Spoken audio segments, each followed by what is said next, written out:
Yo no sabía que iba a estudiar y no supe realmente que iba a estudiar hasta que estaba en noveno semestre de la U.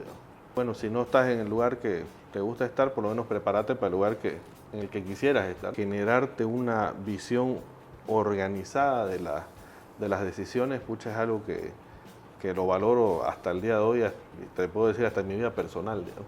Tomé una decisión que podré decir no fue la mejor, pero al final trato siempre de quedarme con el aprendizaje. Al sector público me dicen, ¿te animarías a venirte a ver la parte de dirección financiera? Y yo la verdad que no conozco el sector público. No, pero no es tan diferente, me dijeron. Mentira. Obviamente, una vil mentira. Es otro ritmo de trabajo, es otra cultura de trabajo, es otra escuela de trabajo, realmente es muy diferente al sector privado. Bienvenidos Rockstars a este nuevo episodio. Estoy muy contento y emocionado porque tengo una persona acá muy especial. Estoy con Juan Fernando Subirana. Bienvenido, Juanfer, ¿cómo estás? Querido Javier, como siempre, tal? un gusto. Gracias, Juanfer, de verdad. Aquí para conversar un poco, ver tu historia profesional. Yo inicié este podcast porque por dos cosas, ¿no? Uno, siempre quería dirigirme hacia los profesionales. Entonces que los profesionales nos cuesta un poquito siempre compartir lo que sabemos. Entonces Sí, en vez sí. de que compartan voy a ir, yo dije, voy a ir a la montaña. Así que, bueno, no es tu caso por si acaso, porque sí compartís bastante contenido y conocimiento en redes. Así que eso por un lado. Así que bienvenido, gracias por estar acá de verdad. No, muchísimas gracias por la invitación, querido Javier, y con todo gusto aquí para lo que se pueda y con todo gusto igual compartir con toda la gente que te sigue, que no es poca. Así es, así que Juanfer, contanos un poco dónde naciste, tu padre, tu familia, tus hermanos, ¿cuántos son? A ver, toda mi familia es de aquí, de Santa Cruz.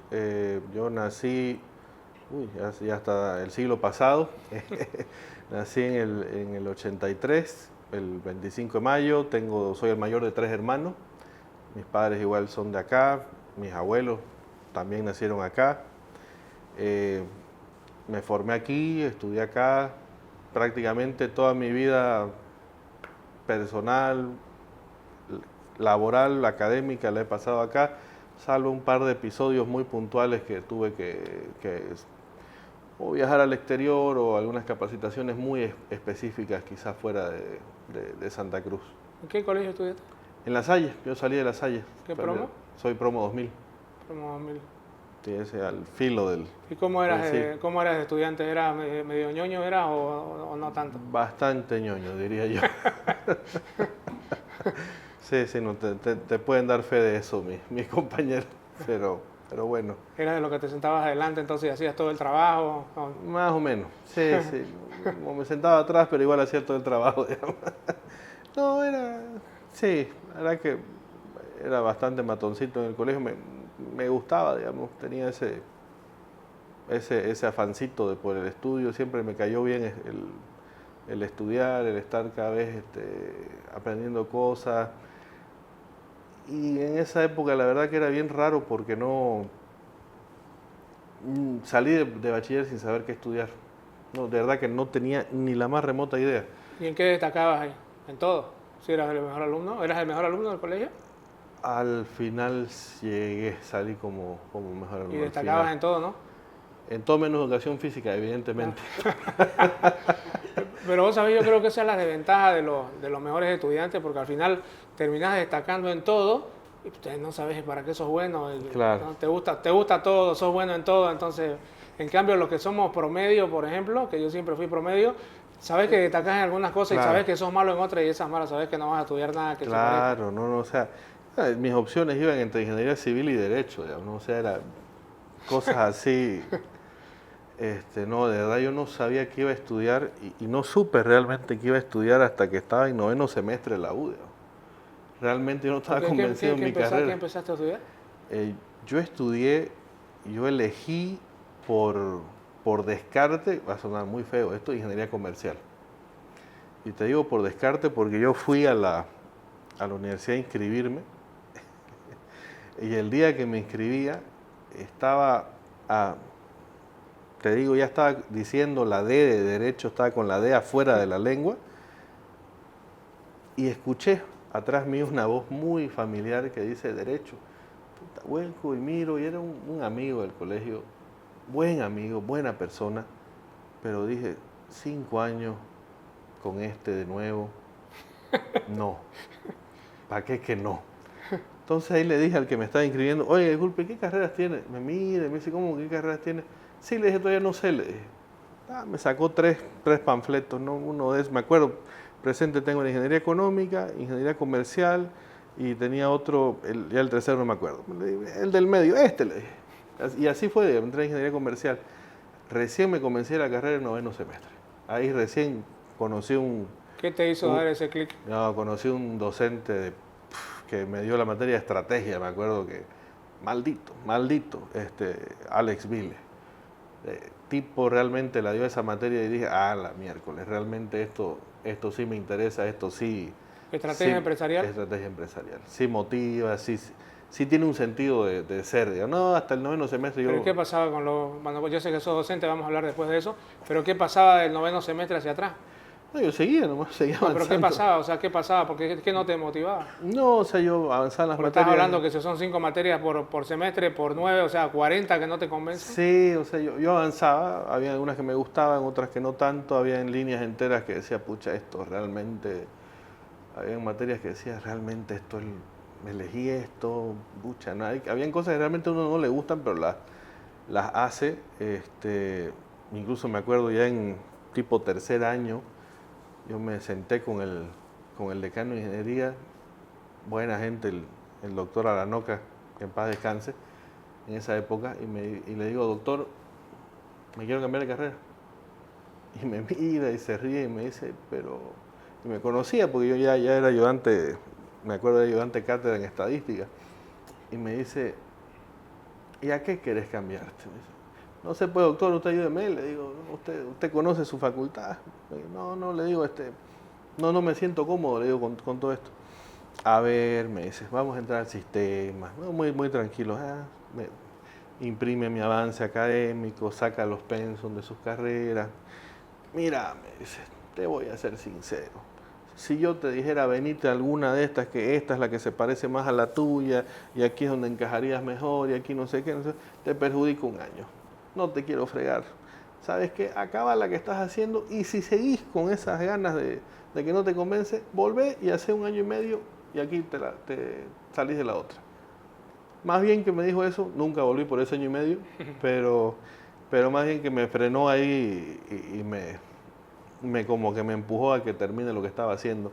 No me arrepiento porque de verdad que al final fueron decisiones que, si bien en su momento creo que no las tomé convencido, sí como decía, esa lógica me gustó mucho cuando la vi la primera vez, la de Steve Jobs, esa de conectando puntos, que uno se da cuenta que los conecta ya cuando pasaron, no cuando los está haciendo. Entonces tienes un sentido bastante interesante.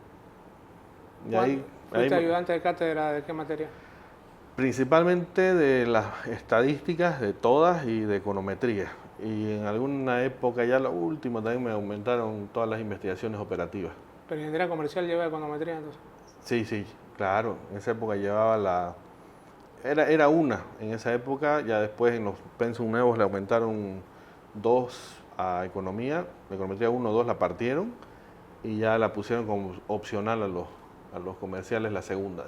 Bueno, yo estudié administración, pero me acuerdo bien que comercial, administración, no llevaban esa materia de econometría, de ser pensum nuevos, nuevos, partidos, no sé, 98, 99. Claro. Contanos un poco después de que saliste de la universidad, ¿qué hiciste? Mira, te digo, antes de salir de la universidad, yo prácticamente mientras avanzaba ya con la tesis, esto pues hará el 2004, ya yo estaba avanzando con la tesis y aparece un programa de pasantía que sacó la empresa Repsol. Y mis amigos me dicen, oye, vamos a presentarnos, dicen que es un examen, no sé qué, no sé cuánto. Y dije, vale, pero si ya yo hice pasantía. No, hombre, pero por ahí, para currículum, para esto. No se han fregado. Al final me convencieron, no fuimos en bollo, los que estábamos éramos varios, debemos haber sido unos 6 que entramos. Ya, entré a a dar el examen y me llaman y me dicen, oye, la verdad que nos gustó tu examen, tenés buen perfil, no sé qué, estudias esto, ¿te interesaría? Y yo, bueno, Pero para hacer práctica, para hacer prácticas. La verdad que yo no estaba trabajando, solamente estaba haciendo mi tesis. Prácticamente estaba en lo último. Este, siempre con yo siempre digo esas indecisiones, esas prisas que he tenido. Tesis 1, elegí un tema, pero al final como terminé peleado con 2 o 3 profesores, luego con mi tema de tesis 1, cambié tema en tesis 2, o sea, fue un desastre. Pero yo ya estaba en tesis 2, avanzando con mi tema, no digo que tranquilo, porque la verdad que con quien fue mi guía, que fue un tipazo, me hizo ver estrellas, porque cada vez que lo visitaba me pedía más o menos un capítulo nuevo, fue fregado el profe Alberto López. Aprendí muchísimo de él, pero de verdad que era fregado. Pero decía, profe, ¿y esto se puede hacer de otra forma? Tenés razón, deberíamos hacer un capítulo sobre eso. Yo, pucha, para que abrir la boca, digamos. Pero entré y la verdad que interesante. Primera vez que, claro, en mi cabeza tampoco estaba cómo era el proceso de trabajar en un mundo corporativo, cómo era el tema de empezar a tener responsabilidades y de verdad que fue una excelente escuela ver cómo ya empezaban a manejarse las cosas, las decisiones, los procesos, cómo las secuencias empezaban a cobrar sentido y cómo el eslaboncito que era el microtrabajo que a veces uno hacía desde pasante ya empezaba a tener incidencia en cosas más grandes. La verdad es que ahí me fue muy bien, conocí gente espectacular con la que hasta la fecha mantengo contacto con algunos de ellos. Y bueno, al final, en el interín de esa pasantía, terminé defendiendo la tesis y ahí me ofrecieron que me quede un tiempo más. Me quedé. ¿qué cargo ocupaste? Ahí entré como analista comercial y trabajaba específicamente, entré para ver un poquito la parte administrativa de lo que era en su momento la planta de compresión del joint venture de Río Grande. Un tema bastante, yo la verdad que cuando lo vi la primera vez dije, ¿qué será esto? Súper interesante, era un tema más de gestión administrativa. Y después, yo digo, por eso uno nunca tiene que decir de esta agua no debe beber, me tocó, yo siempre en la universidad hubieron dos áreas que decía, pucha, esto no es lo mío. Una era publicidad, de verdad que no me convencía, y la otra no sé por qué, de verdad nunca entendí por qué hasta la fecha, no me cuadraba el tema de comercio exterior, no sé por qué, no sé si era un tema de química, los profesores, no lo sé. El segundo cargo al que me pusieron era analista de exportaciones. O sea, fue así como el karma diciendo, vas a aprender a la fuerza, digamos, ¿no? Y ahí estuve bastante tiempo, y la verdad que fue una experiencia espectacular. Fue una experiencia espectacular, incluso ya en la última etapa de mi estadía en lo que fue Repsol, me envían a un proyecto fuera de Bolivia a trabajar en Argentina. Yo trabajé en la primera operación de regasificación de GNL en Argentina. Esto fue el año 2008. Me mandaron a trabajar justamente en la época de invierno, un frío terrible, en Bahía Blanca. Un pueblito espectacular, muy lindo, pero era un trabajo en planta, ¿no? Era un trabajo interesante, un trabajo operativo efectivamente, pero ya era mucho más vinculado a la parte, llamémosle, al core del negocio. Y ya cuando volví, justo ya estaban en todo este tema ya había cambiado el gobierno, ya había nueva ley de hidrocarburos, ya había nuevos contratos, y ya ahí se da el quiebre de todo el sector petrolero, y bueno, quedo en toda la repartija de gente que hubo, quedé del lado de la empresa pseudoestatal que era en esa época YPF Andina. ¿Y ahí qué hiciste después en Andina? ¿Llegaste y ahí, bueno, quedé en un área nueva, totalmente diferente a lo que venía haciendo.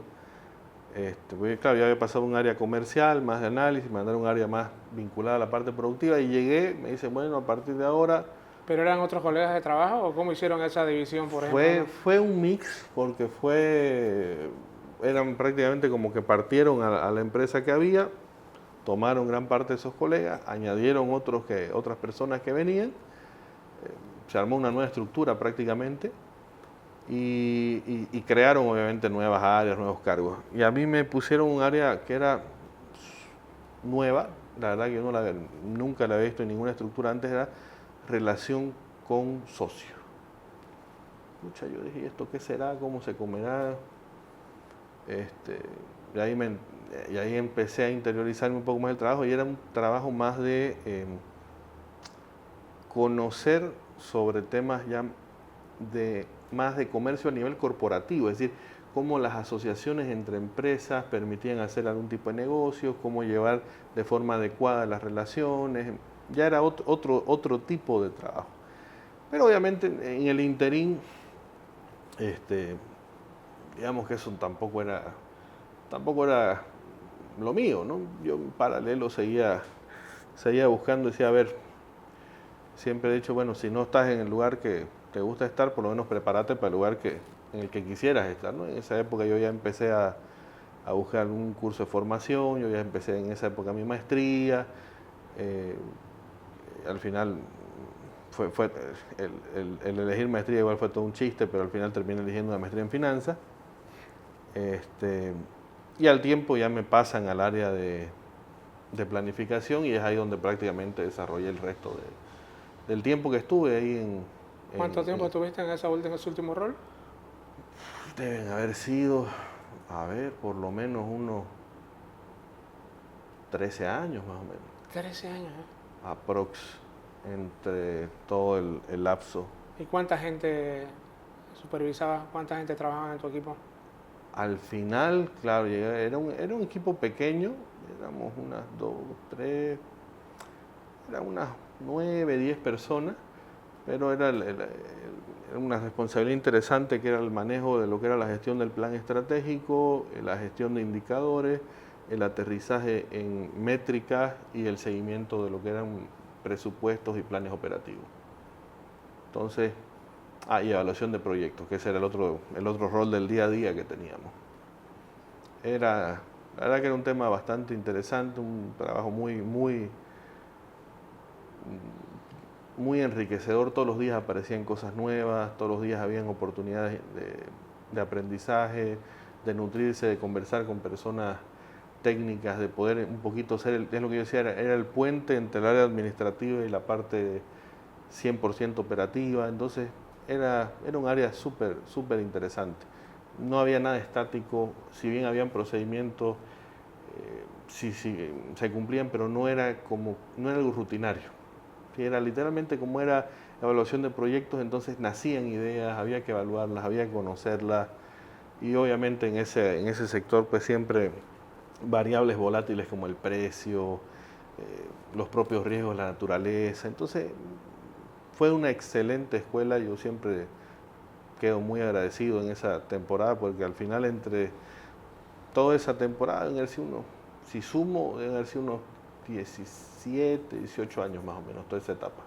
¿Y qué valoras más de toda esa experiencia corporativa, de trabajar en una gran corporación? ¿Qué es lo que te sirve ahora de esa experiencia pasada? Bueno, ahí yo creo que lo que uno rescata y cualquier persona que haya trabajado en ese esquema, lo que realmente se valora es el orden. Uno aprende orden, uno aprende esa cultura de estructurar y de generar, veámoslo así, los respaldos, pero en el buen sentido, no en el sentido de decir, no, mira, yo tengo esto y es tu culpa, no, sino en el sentido de generar decisiones informadas, decir, oye, ¿por qué se habrá hecho tal cosa? Y poder tener una bitácora de decir, pucha, no, mira, esta decisión se tomó por A, B, C, D, no fue un capricho, fue porque había en su momento estas variables, este contexto, estas decisiones. Entonces, esa capacidad de generarte una visión organizada de las decisiones, pucha, es algo que lo valoro hasta el día de hoy, te puedo decir hasta en mi vida personal, digamos. Y luego de Andina, que finalizó tu contrato, pero no acuerdo bien, pero vos trabajás en paralelo igual dando clases, ¿no?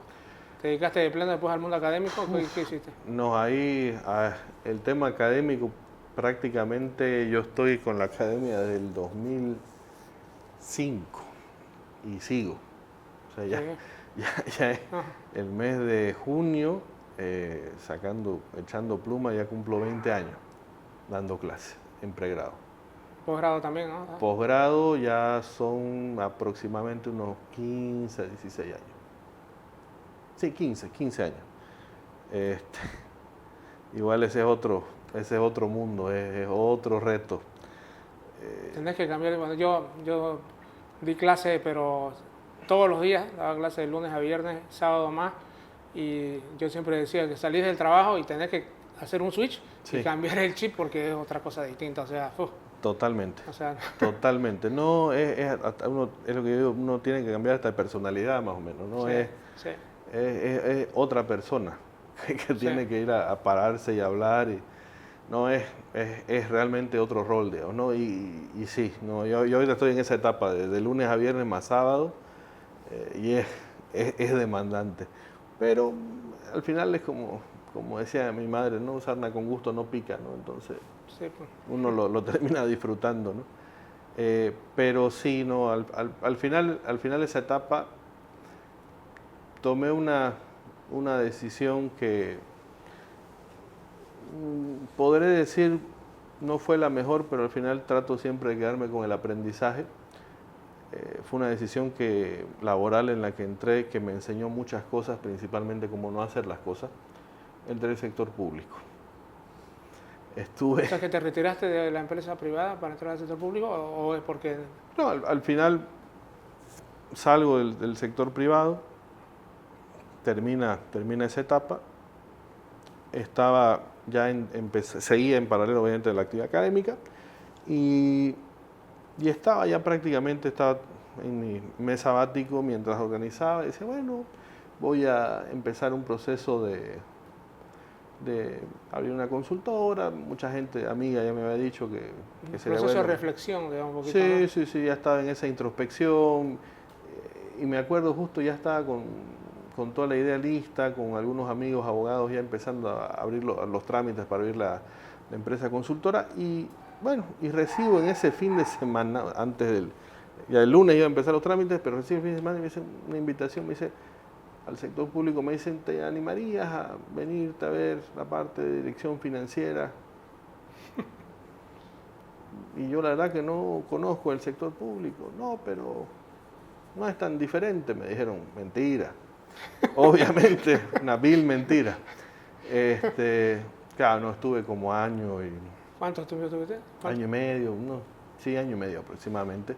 No, ¿Sufriste? sí, no, terrible, terrible. No era, es otro ritmo de trabajo, es otra cultura de trabajo, es es otra escuela de trabajo, realmente es muy diferente al sector privado. Uno ¿Tenés se que da tener cuenta, estómago?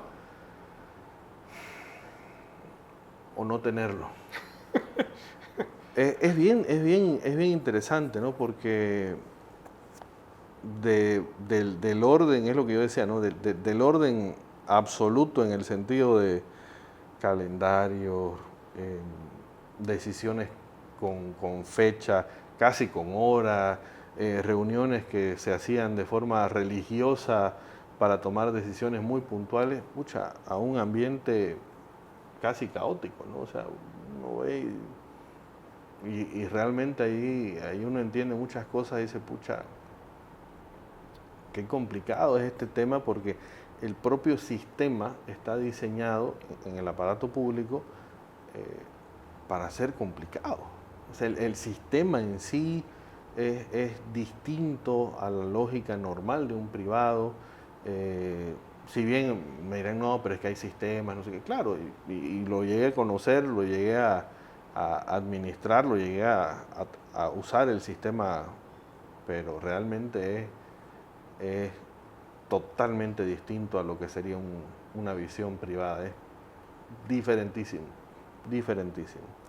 Evidentemente ahí, insisto, trato de quedarme con la parte de la enseñanza positiva. Aprendí muchas de las cosas que no quiero hacer a futuro. Aprendí muchas de las cosas que no quisiera, replicar en una versión privada. Pero bueno, al final salgo ahí como al año y medio. Y ahí sí dije, bueno, ya volverá al proyecto de dedicarme a dar consultorías, etcétera. Y empiezo un poco en ese rol de tratar de ser consultor empresarial, de empezar a generar un poquito más de... Y ahí es donde empiezo quizás un poco más a la idea de generar contenido, lo que estábamos charlando al inicio. Y en ese interín, pero es un interín muy cortito,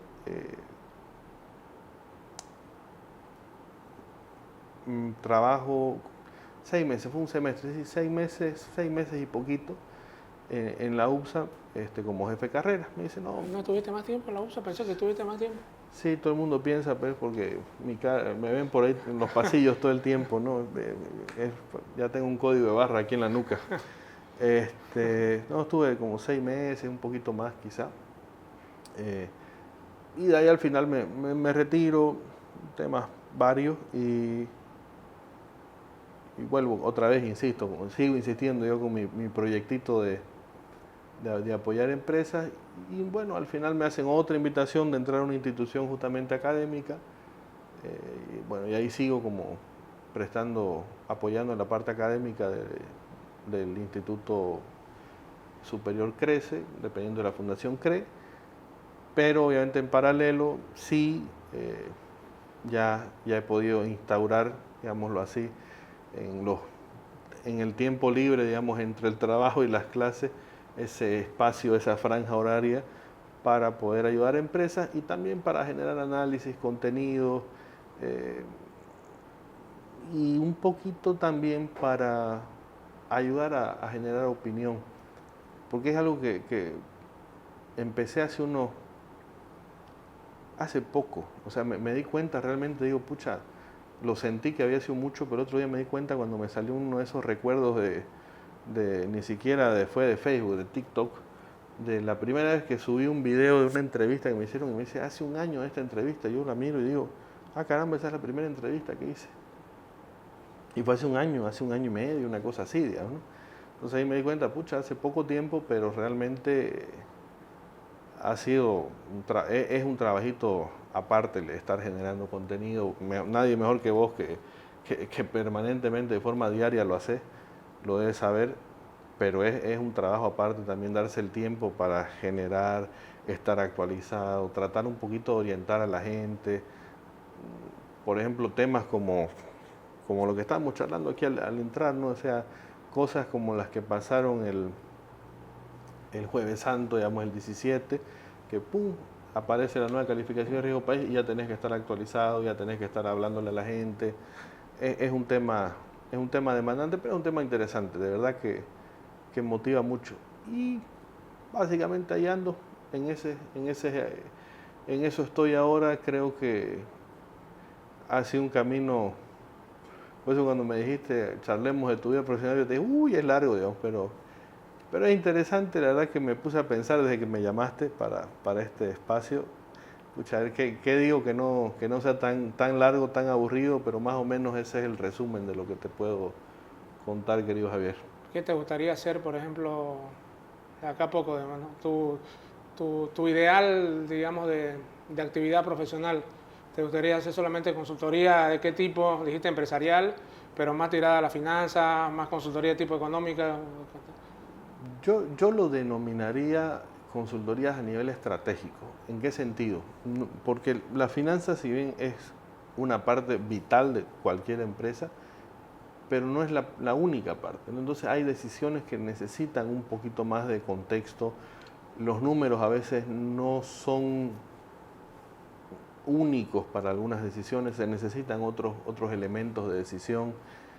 Me ha tocado ver empresas justamente donde el número no acompaña muchas veces a la estrategia.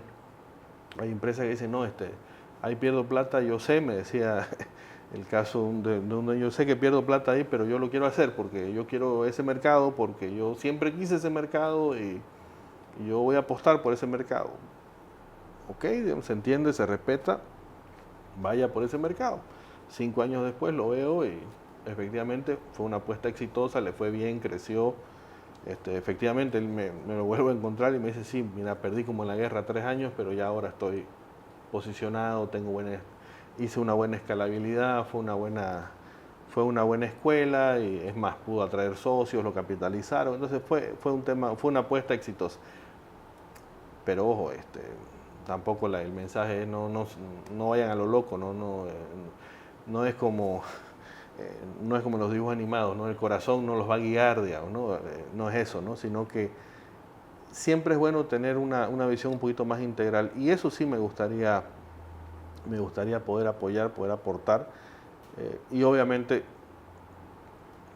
en la medida de lo posible seguir con el vicio que es la academia, ¿no? Pucha, la verdad que alguna vez, y lo intentamos, me decían en mi casa, mi esposa me decía, pucha, te quita tiempo, no es tu actividad más remunerada, ¿por qué no descansás? Descansá un semestre, me acuerdo. Yo dije, ya, voy a descansar un semestre. A los 2 meses, volvé, por favor, me decía mi esposa, no te aguantamos, volvé. Entonces, claro, ya es parte, es un tema tan enraizado que, pucha, es casi como algo necesario no digo del día a día, pero sí de estar te mantiene activo, te mantiene actualizado, te mantiene un poco con otra energía, ¿no? Al final de cuentas la academia. Y el tema de la investigación, por supuesto que es un tema que a mí me tiene muy motivado, siempre estoy buscando temas académicos, pero al mismo tiempo que tengan un impacto empresarial interesante. Por ejemplo, pucha, la verdad que para mí ha sido un gusto muy grande. Recién esta semana pasada me notificaban que ya habían como cerca de 900 descargas y lecturas de un paper que hice el año pasado, justamente en esta misma época, que era sobre una propuesta de cómo medir la inflación de una manera más realista, considerando tipo de cambio. Entonces ahí te das cuenta que... ¿Dónde lo publicaste eso? Lo publiqué, salió publicado en la Academia Nacional de Ciencias, pero yo lo había publicado en varias plataformas digitales, como una preimpresión, más o menos en junio, julio del año pasado.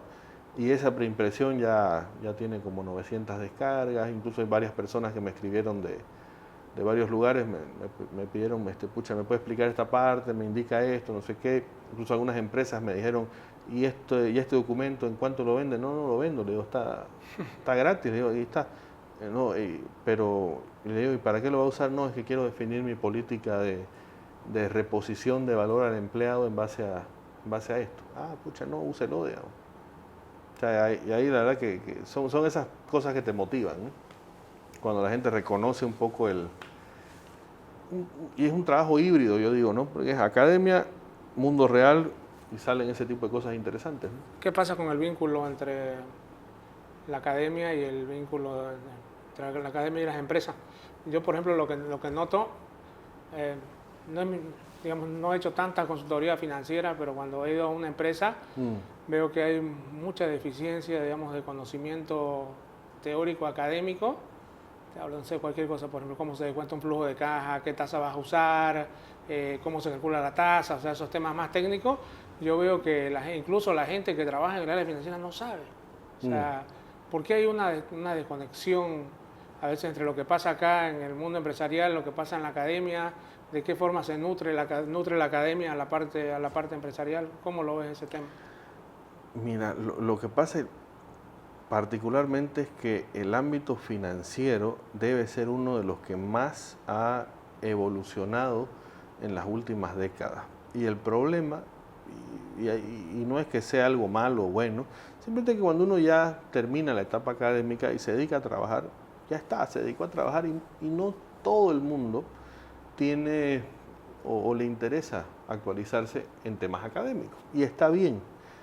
Pero ¿cuál es el problema? El problema es que específicamente en el tema financiero que estás mencionando han habido N cambios, han habido actualizaciones muy interesantes en cómo se encaran muchas veces la lectura, por ejemplo, de los proyectos, cómo se encara la visualización, por ejemplo, de proyectos en países con crisis como la que hoy tenemos, cómo se analiza, por ejemplo, situaciones de, voy a darte otro caso muy similar, de compraventa de activos en este tipo de mercados o mercados sujetos a, por ejemplo, contrabando, que son los famosos mercados grises, o cómo se trabaja, por ejemplo, en situaciones con subvenciones del Estado. Entonces, todo ese tipo de particularidades que antes, y te digo antes, hace, no sé, unos 20 años, se quedaban en la teoría, diciendo, existen estos, bueno, ahora ya hay herramientas ya aterrizadas,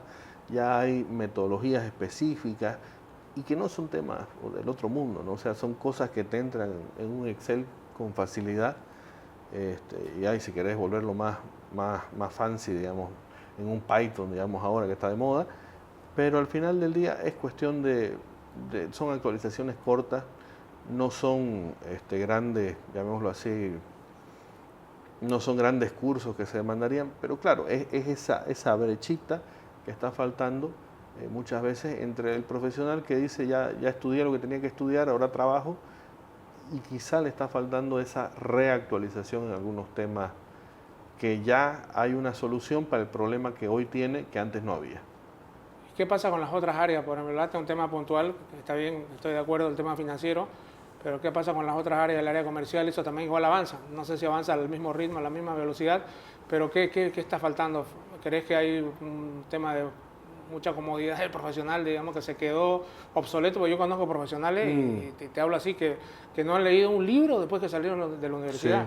Sí, y conozco otros profesionales más jovencitos todavía, que vos le preguntás, a ver, decime 5 autores de algún libro que hayas leído en la universidad, y te dice, qué sé yo, un libro que leí en colegio, digamos, ¿no? O sea, de lo tradicional, a ver, uno de administración, por lo menos O'Donnell, decime, a ver, Kotler de marketing, o no sé, cualquiera de los clásicos. No saben, oye, no sé qué falla, la verdad. Mira, yo ahí veo dos temas, ¿no? En el caso, lo que está citando de la falta de conexión ya con literatura, con autores, es un problema efectivamente, pero ya es un problema vinculado, ya es generacional. Por eso mucho se está pensando y se está migrando hacia el famoso microlearning. Al final del día, las generaciones actuales no están acostumbradas a centrar el nivel de atención que capaz nosotros estamos acostumbrados a centrar. La atención que están destinando a algo es lo que tarda un reel de TikTok en aparecer. Pucha, ya 30 segundos, ya si dura 35 ya me aburrí, plic, lo paso.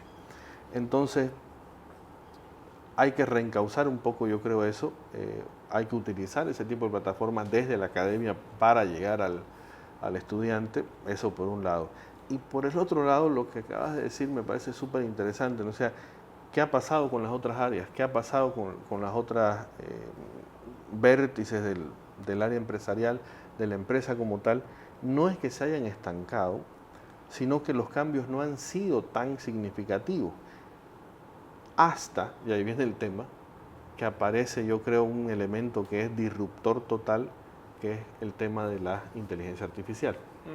O sea, a partir del tema de la inteligencia artificial, yo creo que es un cambio tan grande como la aparición del Internet. Y yo tuve la suerte de estar hace 2 años ya en una charla que vino y dio el decano de la Facultad de Ciencias Empresariales del INCAE, y él habló justamente de este tema. Y él dice, bueno, nosotros tenemos que entender que cuando hay este tipo de cambios, y él citó la revolución industrial, habló de la burbuja.com, habló de muchos cambios muy fuertes en el mercado. Él decía, siempre que estos cambios aparecen, hay un 30% de los cargos, de las posiciones jerárquicas que van a desaparecer. 30%. De ese 30%, un 20%, es decir, 2/3, logran reinsertarse en la masa laboral. ¿Ok? Fantástico. 2/3 del 30%. 2/3 del 30%. ¿Ok? Fantástico. Entonces, ¿qué quiere decir esto? Que hay estas personas que sus roles ya no van a ser necesarios, pero van a ser capaces de readaptarse a la nueva realidad y van a seguir como parte la más activa del conjunto laboral. ¿Y qué pasa con el otro 10%? Bueno, señores, eso es lo que llamamos el margen de obsolescencia y es las personas que se tienen que jubilar. Siempre ha habido, siempre va a haber y es el margen de reemplazo generacional. No tenemos por qué espantarnos, no tenemos por qué asustarnos, simplemente que en este tipo de revoluciones queda en evidencia palpable.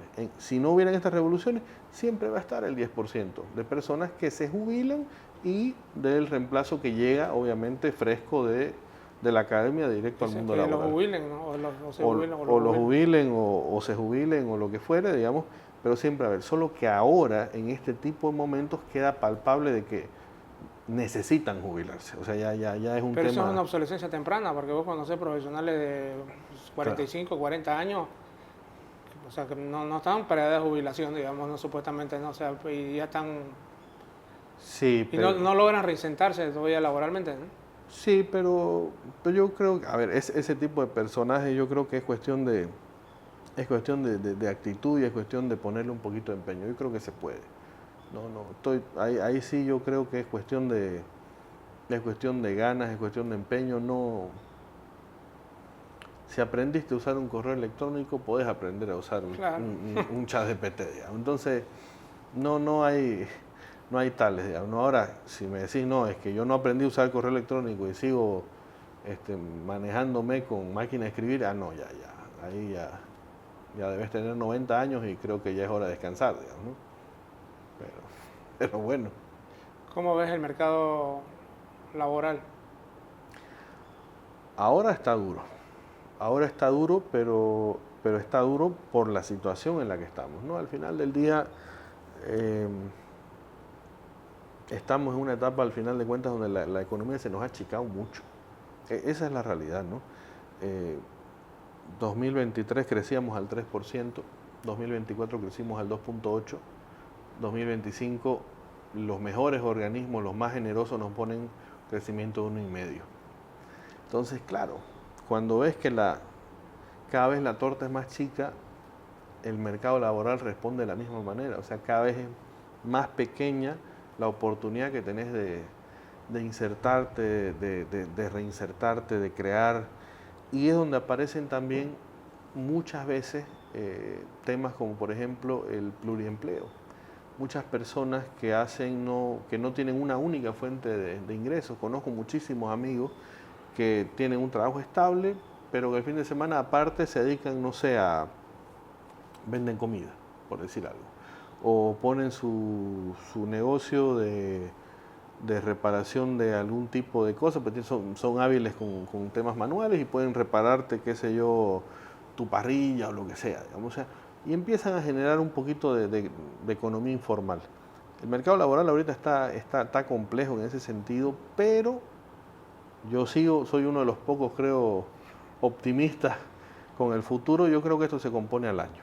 ¿Al año? Sí, yo soy un fiel convencido de que al año tienen que haber los mensajes suficientemente positivos como para que nuestra economía otra vez se levante y empiece por lo menos a reaccionar. Al final del día, es lo que yo digo, nuestra bendición y maldición es que somos una economía muy pequeña. Entonces, cualquier cosa, por positiva que aparezca, nos va a hacer reaccionar, va a oxigenarnos y nos va a hacer otra vez reinsertarnos un poquito en un ciclo más ágil, pero hasta que eso suceda va a tener, yo creo, que ser enero 2026, lastimosamente. ¿Qué no tiene que dejar de aprender un profesional siglo XXI, de cualquier rama? Independientemente en lo que esté, sí o sí, evidentemente lo que charlamos, el tema de la inteligencia artificial. Es un tema básico hoy por hoy, pero ayuda muchísimo, sistematiza mucho, simplifica mucho y en la medida de lo posible, si es que pensando un poco ya esas personas les toca manejar algún tipo de data, algún tipo de información, ideal si pueden empezar a entrar en ya el mundo de la programación. Eso sería lo ideal, independientemente de la formación. Eso por el lado de llamarlo así un poquito más de habilidades un poquito más duras. Y por las habilidades blandas, la comunicación. Yo creo que es fundamental el saber expresarnos, saber llegar a las otras personas, y eso obviamente conlleva a la habilidad madre de todas, que es saber negociar. Eso nunca va a estar subvalorado en el mundo en el que estamos. Dice pues que las personas no tenemos lo que merecemos, sino lo que somos capaces de negociar. Tal cual, tal cual. Es verdad, es verdad. No, y al final es un tema muy cierto, porque si te das cuenta, todo el tiempo es lo que siempre se dice, no todo el tiempo estamos negociando, no todo el tiempo estamos negociando nuestro tiempo, nuestra vida es una negociación permanente entre lo que hacemos, entre lo que no hacemos, entre lo que decidimos hacer, lo que no hacemos. Entonces, el saber, por lo menos tener las bases, las nociones de esto, le abre la mente a las personas, independientemente lo tengan que usar o no, pero la realidad es que lo van a tener que usar, de una u otra forma. Por último, ya sea laboral o no laboral, aunque sea en lo familiar, lo van a tener que usar. Sí. ¿Qué libro te marcaron? Uy, uno que la verdad lo leí y lo releí, porque así realmente, no sé si fue la época en la que estaba, que me llegó mucho, algo mucho, fue El Cisne Negro, el impacto de lo altamente improbable, de Nassim Taleb, que justamente hablaba sobre, y es un libro bien raro, porque hablaba del impacto de las cosas que son muy poco probables, pero en caso de que sucedan, cómo nos cambiarían la vida. Es un libro que ya era bestseller en el 2008 y que lo reflotaron obviamente en la pandemia, porque obviamente sucedió algo improbable que impactó globalmente. A mí lo que me llamó la atención de ese libro, me acuerdo, era cuando agarro el libro, me lo recomendaron, me llamó mucho la atención del CV del autor. El tipo era un físico de formación, de su función laboral era un quant de la bolsa de valores, o sea, el tipo era un trader académico, matemático, y cuando se jubiló se dedicó a ser filósofo. Entonces dije, pucha, qué bicho más raro, valía la pena leerlo. Entonces, realmente ese libro me ayudó mucho a cambiar mucho la forma de ver las cosas, y por otro lado también me ayudó mucho la forma de enseñar las cosas. Desde la parte académica, ese libro me enseñó mucho a llegar a los estudiantes quizás de otra manera un poquito más, llamémosle, más real y menos acartonada, menos académica, menos formal. Ese libro realmente, siempre al que me pregunta, lo recomiendo porque es fantástico. Y del mismo autor tiene un libro muy simpático, es súper cortito, muy puntual, que recoge varias de sus citas, de sus pensamientos, se llama La cama de Procusto. Igual, muy puntual, muy interesante, varios pensamientos que realmente lo dejan a uno reflexionando sobre varios aspectos interesantes de la vida, tanto laboral, personal, familiar, etcétera. Ese es el famoso síndrome de Procusto ese, ¿no? Ese, ¿no? Exactamente. Exacto, el de querer encajar todo sí o sí en las figuritas, digamos, ¿no? Entonces, ese y... Pucha, habría otro, pero se me fue el autor. Había uno que decía cómo pensar como la mafia, pero no me acuerdo ahorita el autor. Tendría que buscarlo y después te lo paso. Pero, sí, yo me acuerdo, yo lo he leído, ese libro, algo ajá, de la mafia, es un libro de tapa negra, creo. Ajá, exacto, ¿sí? Ese iba a estar muy bueno.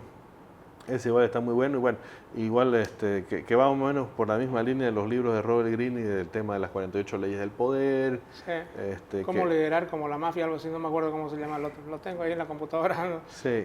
Lo leí.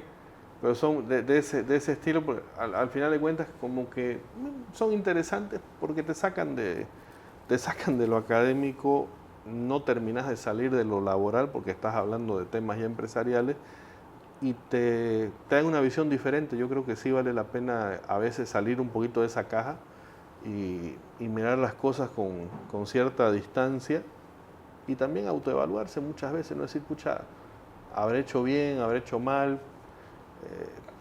porque yo siempre me pongo a pensar, no hay cosas que dicen, no, a uno lo contratan o lo incorporan en un equipo de trabajo por sus habilidades duras, pero lo retiran por sus habilidades blandas o la falta de ellas, ¿no? Entonces, ese tipo de lecturas realmente, por lo menos a mí me ayudaron a evaluar o a hacer autoexámenes, decir, pucha, a ver, aquí quizá no estuve bien, o aquí pude haber actuado de otra tal manera, o aquí pude haber encarado un enfoque distinto. Y al final, cuando te toca liderar equipos, ese tipo de cosas ayudan bastante, ¿no? ¿Cómo hacías o cómo haces ahora en la parte de profesor de finanzas hay una línea muy delgada esto entre cómo llegar muy bien al estudiante sin perder esa dosis o ese dominio técnico, ¿eh? Porque al final, cuando sos profesor de finanzas, tenés que hablar de cosas técnicas Claro. y a veces que no te entienden mucho, ¿no? ¿Cómo haces para lidiar con eso? A ver, es un reto, pero yo creo que la clave está en partir de caso. ¿En qué sentido? Primero planteamos casos, obviamente académicos, pero lo más parecidos a la realidad.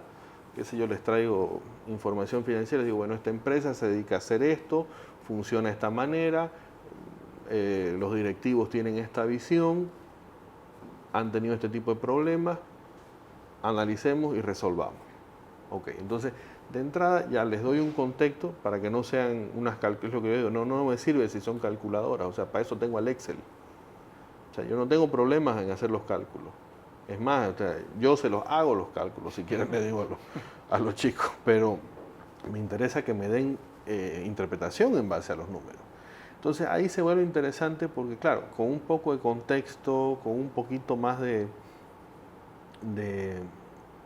lógica alrededor de los números, salen cosas bastante interesantes, ¿no? Por ejemplo, hay una materia que yo daba que era el tema de fusiones de empresas. Y en esa materia yo, por ejemplo, decía, ok, vamos a partir el curso en dos grupos. A, B. Ok, les daba, ok, vos sos la empresa A, vos sos la empresa B. A los dos les daba la misma información, pero a los dos les daba instrucciones diferentes. Ok, entonces yo le decía, vos vas a ser la empresa A que se quiere comprar la empresa B. Yo como directivo quisiera que maximices los recursos que le estoy dando y que trates de absorber el mayor porcentaje de la empresa B capturando su mayor porcentaje de clientes. Ok, perfecto. Okay, me iba al otro lado y decía, yo soy el dueño de la empresa B, somos una empresa familiar, queremos vender, no hay ningún problema, aceptamos los términos, nos podemos reducir, pero tu foco es que todas las personas que están en planilla, ninguna la voten. Ok, bueno. Tienen 5 días para resolver esto, chicos. Y me iba. 5 días. Obviamente estamos todos en un grupo de WhatsApp, ¿no? Entonces, bueno, empezaban las negociaciones entre ellos, faltando un día para que llegue la fecha de entrega. Les largaba yo en mensaje de WhatsApp, les largaba una noticia, una fake news, digamos, ¿no? Se han filtrado datos de las negociaciones, se sabe que un ejecutivo de la empresa tal ha vendido esta información, se dice que tal cosa, que tal informe en tal cosa era falso, se dice tal cosa, no, y me empiezan a escribir, profe, pero ¿qué hacemos? Así que evalúen. Confían o no confían con la gente que están al frente, véanlo. Y al final el examen en sí no es el número al que llegan, sino es cómo lo defienden. Entonces, por eso te digo, es interesante, porque al final la herramienta, es lo que yo les digo, la herramienta está y va a estar. O sea, al final, obviamente, y ahí me paso, si querés verlo así, la mitad del semestre enseñándoles más o menos qué es el martillo, pero la otra mitad es enseñándoles, ok, qué podemos hacer con el martillo. Pero cuesta.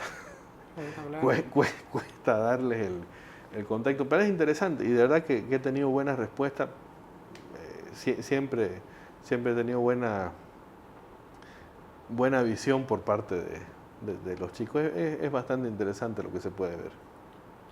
Buenísimo, Fernando. A la audiencia contarle un poco dónde te pueden encontrar, contarle un poquito tenés un podcast también, se llama La Data Torturada. Sí, sí. Contanos un poquito de qué se trata, dónde te pueden ubicar, en qué redes estás, para que te puedan encontrar por ahí.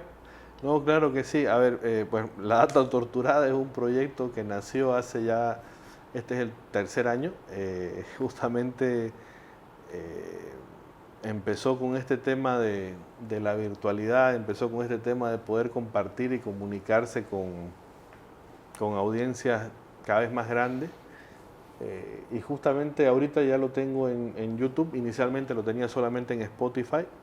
En YouTube me encuentran con mi nombre, Juan Fernando Subirana Osuna. En Spotify lo encuentran como La Data Torturada. Y bueno, me pueden encontrar también en cualquier red social, Facebook, Instagram, TikTok, estoy con mi nombre directamente.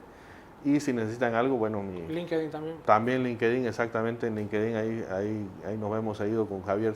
Todos los días lo veo a Javier en LinkedIn.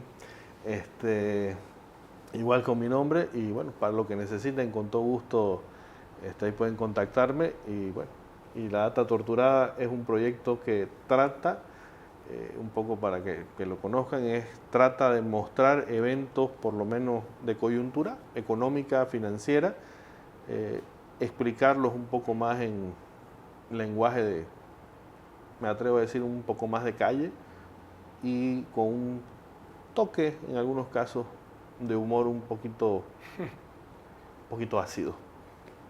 Buenísimo, gracias Juanfer, de verdad. No, gracias a vos, querido Javier, por la invitación. Un gusto, como siempre. Igualmente.